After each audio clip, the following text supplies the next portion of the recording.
जीवन में सफल होने के लिए बिजली वाले गुरुजी चैनल को सब्सक्राइब कीजिए और नोटिफिकेशन बेल को प्रेस कीजिए। हेलो एवरीवन, मैं दीपक आप सभी का स्वागत करता हूं अपने यूट्यूब चैनल बिजली वाले गुरुजी में। मैं यहां पर उत्तराखंड से रिलेटेड वीडियोस अपलोड करता हूं और टीचर स्टूडेंट से रिलेटेड वीडियोस भी अपलोड करता हूं। इसी क्रम में आज मैं आप लोगों को उत्तराखंड के इतिहास के बारे में बताऊंगा। अगले कुछ लेक्चरों में मैं आपको उत्तराखंड का इतिहास बताऊंगा। ये वीडियो देखने के बाद आप जान पाएंगे कि उत्तराखंड को देवभूमि क्यों कहा जाता है और उत्तराखंड को सर्वप्रथम देवभूमि किसमें कहा गया। तो चलिए शुरू करते। उत्तराखंड के इतिहास को पढ़ने के लिए हम इस काल को 3 भागों में विभाजित करेंगे।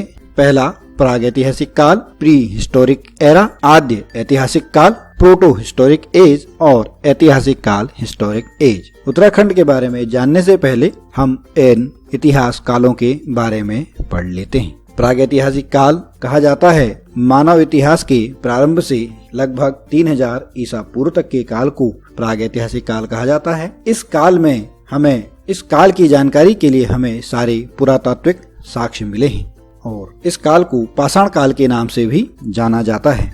3000 ईसा पूर्व से 600 ईसा पूर्व तक के समय को आद्य ऐतिहासिक काल कहा गया है। इस काल की जानकारी हमें पुरातात्विक एवं साहित्यिक साक्ष्य से मिलती है। साहित्यिक साक्ष्य को पढ़ना मुश्किल है, लेकिन वैदिक साहित्य इसका अपवाद है। इस काल को पौराणिक काल भी कहा जाता है। ऐतिहासिक काल कहा जाता है 600 ईसा पूर्व के बाद के समय को। इसमें तीनों पुरातात्विक साक्ष्य, साहित्यिक साक्ष्य और विदेशियों के वर्णन का आधार मिलता है। इसे पुनः हम 3 भागों में विभाजित करते हैं: प्राचीन काल, मध्यकालीन काल और आधुनिक काल। तो सबसे पहले उत्तराखंड के प्रागैतिहासिक काल के बारे में जानते हैं। प्रागैतिहासिक काल मानव सभ्यता के इतिहास का वह कालखंड जिसके संबंध में हमारा ज्ञान मूलतया पुरातात्विक साक्ष्यों पर आधारित है, प्रागैतिहासिक काल कहा जाता है। इस समय के मानव को पढ़ना और लिखना नहीं आता था, लेकिन वह गुफाओं में रहने लगा था। इसी में उत्तराखंड में भी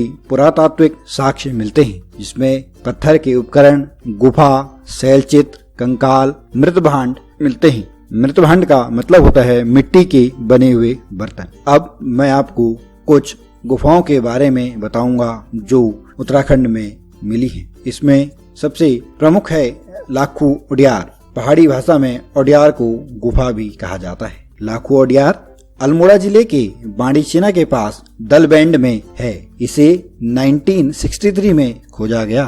इस गुफा में मानव और पशुओं के रंगीन चित्र मिले हैं, जिसमें मानव आकृतियों को नृत्य करते हुए दिखाया गया है। तो सामान्यतः यह प्रश्न पूछा जाता है, लाखू ओडियार कहाँ पर है? तो लाखू ओडियार अल्मोड़ा जिले के बाड़ेछिना के पास दलबैंड में है। अब हम अगली गुफा ग्वारख्या गुफा के बारे में पढ़ेंगे। ग्वारख्या गुफा चमोली के अलकनंदा नदी के किनारे डुंगरी गांव के पास है। इसमें मानव, भेड़, बारहसिंगा, लोमड़ी आदि के रंगीन चित्र हैं। लाखू गुफा के चित्रों से ये अधिक चटकदार हैं। मतलब लाखू ओडियार में चित्रों के रंग थोड़ा सा कम हैं, जबकि ग्वारख्या गुफा में इन रंगों में अधिक चटकपन है। अब हम पढ़ेंगे किमानी गांव। किमानी गांव में हल्के सफेद रंग से चित्रित हथियार और पशुओं के शैल चित्र मिले हैं। यह किमानी गांव चमोली के थराली के पास है। अब मलारी गांव, इसे चमोली में सन 2000 में गढ़वाल विश्वविद्यालय के कुछ शोध छात्रों द्वारा खोजा गया।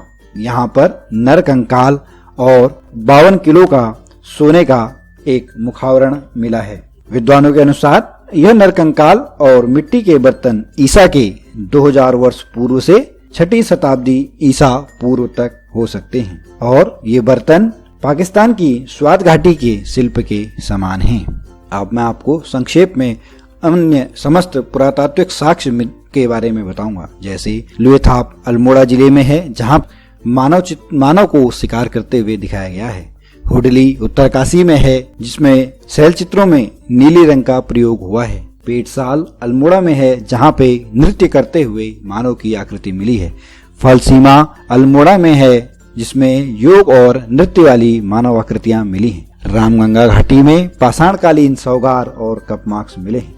बनकोट पिथौरागढ़ में है, जहाँ पर 8 मानव आकृतियां मिली हैं। संक्षेप में हम कह सकते हैं कि उत्तराखंड के प्रागैतिहासिक काल के बारे में हमें इन्हीं पुरातात्विक साक्ष्यों से पता लगता है। पुरातात्विक साक्ष्यों में उस समय केवल रंगीन चित्र मिलते थे, जिसमें मानव को नृत्य करते हुए और आखेट शिकार करते हुए दिखाया गया है। अभी वीडियो में आपको लखू ओडियार के कुछ चित्र दिख रहे हैं। आप इन चित्रों को देखिए और महसूस कीजिए कि आज से बहुत साल पहले के मानवों ने कैसे चित्र बनाए थे। ये सभी शैल चित्र कहलाते हैं। अभी तक हमने उत्तराखंड के प्रागैतिहासिक काल के बारे में पढ़ा। अब हम उत्तराखंड के आद्य ऐतिहासिक काल के बारे में पढ़ेंगे। यह समय 3000 ईसा पूर्व से 6000 ईसा पूर्व तक के समय को कहा गया है। इसमें पुरातात्विक और साहित्यिक साक्ष्य दोनों मिलते हैं, लेकिन साहित्यिक साक्ष्य को पढ़ना थोड़ा मुश्किल होता है, लेकिन वैदिक साहित्य इसका अपवाद है। इस काल को पौराणिक काल भी कहा जाता है। पुरातात्विक साक्ष्यों की कमी के कारण राज्य के आद्य ऐतिहासिक इतिहास के प्रमुख स्रोत विभिन्न धार्मिक ग्रंथ हैं, इसीलिए इसे पौराणिक काल भी कहा जाता है। उत्तराखंड का प्रथम उल्लेख ऋग्वेद में मिलता है, जिसमें इसे देवभूमि कहा गया है। विभिन्न पुराणों, ब्राह्मण पुराणों, अन्य ग्रंथों में इसे मनीषियों की पूर्ण भूमि, ऋषि भूमि और पवित्र भूमि भी कहा गया है। उत्तराखंड में बहादुराबाद से प्राप्त ताम्र संचय, मलारी और रामगंगा घाटी से विभिन्न सामग्रियों के साथ महापाषाणीय समाधान अवशेष भी मिले हैं। ऐतरेय ब्राह्मण में उत्तर कुरुओं के निवास के कारण उत्तराखंड को उत्तर कुरु भी कहा गया है। स्कंद पुराण में उत्तराखंड को 2 भागों में विभाजित किया है, केदारखंड और मानसखंड। केदारखंड को गढ़वाल के नाम से जाना जाता है और मानसखंड को वर्तमान में कुमाऊं के नाम से जाना जाता है। आपको यह तथ्य याद कर लेना चाहिए, क्योंकि यह एग्जाम्स में बहुत पूछा जाता है कि केदारखंड और मानसखंड को किसमें बताया गया है। तो स्कंद पुराण में ही केदारखंड को और मानसखंड का उल्लेख हुआ है। वैसे स्कंद पुराण में 5 हिमालयी खंड हैं: नेपाल, मानसखंड, केदारखंड, जालंधर और कश्मीर। मानसखंड को कहा गया है कुमाऊं और केदारखंड को कहा गया है गढ़वाल। इसी प्रकार बौद्ध साहित्य के पाली भाषा वाले ग्रंथों में उत्तराखंड के लिए हिमवंत शब्द का प्रयोग हुआ है। अब हम कुमाऊं क्षेत्र के बारे में पढ़ेंगे। कुमाऊं क्षेत्र का नाम कुमाऊं क्यों रखा गया, इसके पीछे एक पौराणिक कहानी है। हम सभी जानते हैं भगवान विष्णु के कूर्मावतार के बारे में। तो कूर्मावतार के बारे में कहा गया है, यह चंपावत के पास एक कछुए की पीठ वाली आकृति के में जहाँ जिसे आज कांतेश्वर पर्वत या वर्तमान में से कांडादेव कहा गया है, इसी के नाम से इस क्षेत्र का नाम प्रारंभ में कुमू और बाद में कुमाऊं हो गया। इसे कूर्मांचल भी कहा जाता है। तो अगर यह प्रश्न पूछा जाता है कि कुमाऊं का नाम कुमाऊं क्यों हुआ, तो कुमाऊं का नाम कुमाऊं भगवान विष्णु के कूर्मावतार के नाम से हुआ। पुराणों के अनुसार कुमाऊं में किरात, कन्नर, यक्ष, गंधर्व, विद्याधर, नाग, खस जातियां रहती थी। अल्मोड़ा का जाखन देवी मंदिर यक्षों के निवास की पुष्टि भी करता है। अब उत्तराखंड में आपने बेनी नाग, धौल नाग, काली नाग, पिंगल नाग, खरहरी नाग और वासुकी नाग नाम सुने होंगे, जो यहाँ पर नाग जाति के बारे में बताता है और नाग जातियों के निवास के बारे में पुष्टि करता है। अब हम गढ़वाल क्षेत्र के बारे में पढ़ेंगे। महाभारत काल में इस क्षेत्र को बद्रिकाश्रम क्षेत्र के नाम से भी जाना जाता था। त्रिदेवों में प्रमुख ब्रह्मा के मानस पुत्रों दक्ष, मारीचि, पुलत्स्य, पुलह, ऋतु और अत्रि का निवास स्थान गढ़वाल ही था। गढ़वाल क्षेत्र में देवप्रिया के शीतोंशु पट्टी में सीता जी पृथ्वी में समाई थी। गढ़वाल क्षेत्र के देवप्रयाग की शीतोंशु पट्टी में सीता जी पृथ्वी में समाई थी। देवप्रयाग गढ़वाल क्षेत्र में है। टिहरी के जिस जगह पर लक्ष्मण जी ने तपस्या की थी, उसे आज तपोवन के नाम से जाना जाता है। बाणासुर का राज्य भी यहीं पर था, जिसकी राजधानी जोशीमठ थी। बाणासुर का उल्लेख रामायण में होता है। पुलिंद राजा सुबाहु ने पांडवों की ओर से युद्ध लड़ा था। इसी पर्व में बद्रीनाथ की चर्चा भी की गई है।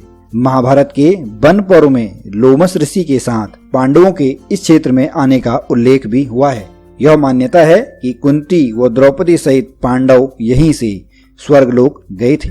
बनपुर के अनुसार ही जौनसार के राजा विराट की पुत्री से अभिमन्यु का विवाह हुआ था। इस काल में 2 विद्यापीठ थे, बद्रिकाश्रम और कण्वाश्रम। महाकवि कालिदास ने अपने महाकाव्य विज्ञान शाकुंतलम की रचना मालिनी नदी के तट पर कण्वाश्रम में की थी। कण्वाश्रम पौड़ी जिले में है, जिसे वर्तमान में चौका घाट कहा जाता है। चक्रवर्ती सम्राट भरत का जन्म भी कण्वाश्रम में ही हुआ था। चक्रवर्ती सम्राट भरत दुष्यंत और शकुंतला के पुत्र हैं, जिनके नाम पर ही हमारे देश का नाम भारत पड़ा। धार्मिक ग्रंथों में कहीं कहीं पर केदार खस मंडले शब्द का प्रयोग किया गया है। इस शब्द के अनुरूप केदारखंड को खस प्रदेश का पर्यायवाची माना गया है। विद्वानों का मत है कि प्राचीन काल में गढ़वाल क्षेत्र में खस जाति के लोग बहुत सशक्त थे। खसों के समय गढ़वाल क्षेत्र में बौद्ध मत का प्रचार प्रसार अधिक हुआ है। तो दोस्तों, अगर आपने अभी तक हमारे चैनल को सब्सक्राइब नहीं किया है तो इसे सब्सक्राइब जरूर कीजिए। अब मैं आपको शॉर्ट में उत्तराखंड के प्रागैतिहासिक काल और आद्य ऐतिहासिक काल को रिवाइज करवाता हूँ। ये तथ्य परीक्षाओं में बहुत पूछे जाते हैं। लखुअडियार कहाँ पर है? लखुअडियार अल्मोड़ा जिले में है। उत्तराखंड का प्रथम उल्लेख कहाँ पर मिलता है? उत्तराखंड का प्रथम उल्लेख मिलता है ऋग्वेद में, जिसमें इसे देवभूमि के नाम से जाना गया है। उत्तराखंड को स्कंद पुराण में ही केदारखंड और मानसखंड के नाम से जाना गया है। केदारखंड कहा गया है गढ़वाल क्षेत्र को और मानसखंड कहा गया है कुमाऊं क्षेत्र को। बौद्ध साहित्य में उत्तराखंड के लिए हिमवंत शब्द का प्रयोग हुआ है। बौद्ध साहित्य पाली भाषा में लिखा गया है। कुमाऊं का नाम कुमाऊं भगवान विष्णु के कूर्मावतार के कारण पड़ा है। अल्मोड़ा का जाखन देवी मंदिर यक्षों के निवास की पुष्टि करता है। चक्रवर्ती सम्राट भरत का जन्म कण्वाश्रम में हुआ था, जो पौड़ी जिले में है। महाभारत काल में गढ़वाल को बद्रिकाश्रम नाम से भी जाना जाता है। तो दोस्तों, अब इस वीडियो को देखने के बाद आप समझ ही गए होंगे कि उत्तराखंड को देवभूमि क्यों कहा गया है। तो दोस्तों, आपको यह वीडियो कैसे लगा कमेंट बॉक्स में मुझे जरूर बताइएगा। यदि आपको यह वीडियो पसंद आया हो तो एक लाइक दीजिएगा। यदि आप किसी की मदद करना चाहते हो तो इस वीडियो को शेयर कीजिएगा और आगे आने वाले ऐसे वीडियोस को देखने के लिए हमारे चैनल को सब्सक्राइब कीजिएगा। तब तक के लिए जय भारत, जय उत्तराखंड।